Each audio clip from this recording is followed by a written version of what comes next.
Welcome to Part 8 of our video series on detailed reading of the Digital Personal Data Protection Act, 2023.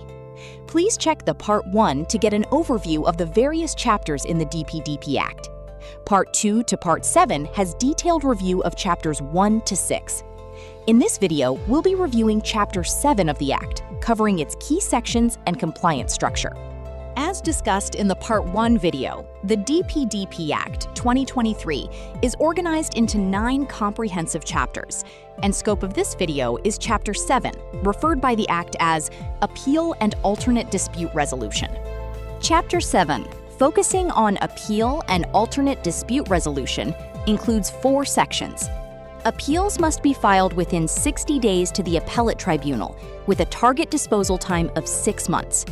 It covers appeal to Appellate Tribunal, orders by Appellate Tribunal, alternate dispute resolution, and voluntary undertaking. Section 29 is regarding appeal to Appellate Tribunal. Subsection 1 states that any aggrieved person may prefer an appeal to the Appellate Tribunal. Subsection 2 mandates that this appeal, accompanied by a fee, must be filed within a period of 60 days. Subsection 3 allows the Appellate Tribunal to entertain an appeal after this period if there was sufficient cause for the delay.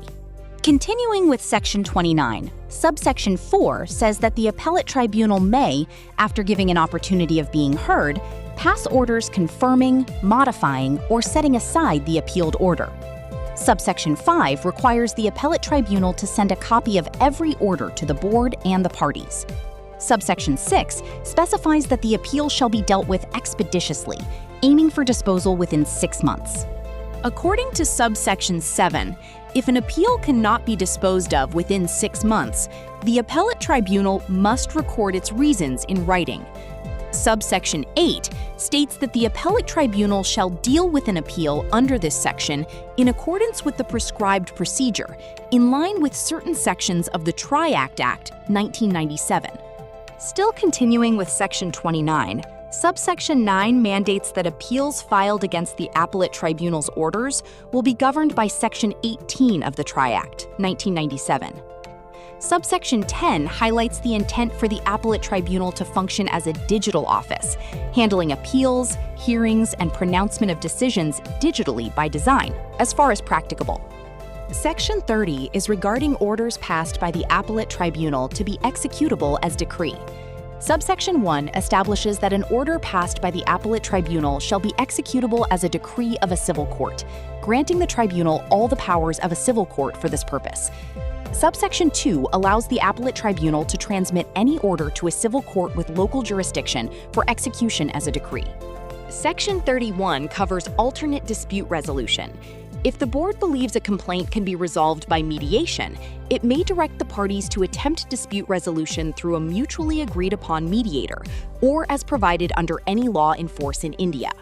Section 32 details voluntary undertaking. Subsection 1 allows the Board to accept a voluntary undertaking from any person at any stage of a proceeding under Section 28. Subsection 2 explains that the undertaking may involve taking or refraining from action within a determined time, or publicizing the undertaking. Subsection 3 grants the Board power to vary the terms of the voluntary undertaking with the person's consent. Subsection 4 confirms that accepting the voluntary undertaking constitutes a bar on proceedings related to its contents, except for cases in Subsection 5. Subsection 5 states that failure to adhere to the undertaking is deemed a breach of the Act's provisions. The Board may then proceed in accordance with the provisions of Section 33, after giving the person an opportunity to be heard. We recommend the Calpi Quiz app, available on the Google Play Store, to test your knowledge of cybersecurity, the DPDP Act, and other important topics. The app offers various levels of difficulty and interactive assessments to improve your awareness. Thank you for watching this video relating to the raw reading of the DPDP Act. Hope you now know more about the chapters of DPDP Act. This was the 12th video in this series, released by DPDPA-Mentor.in.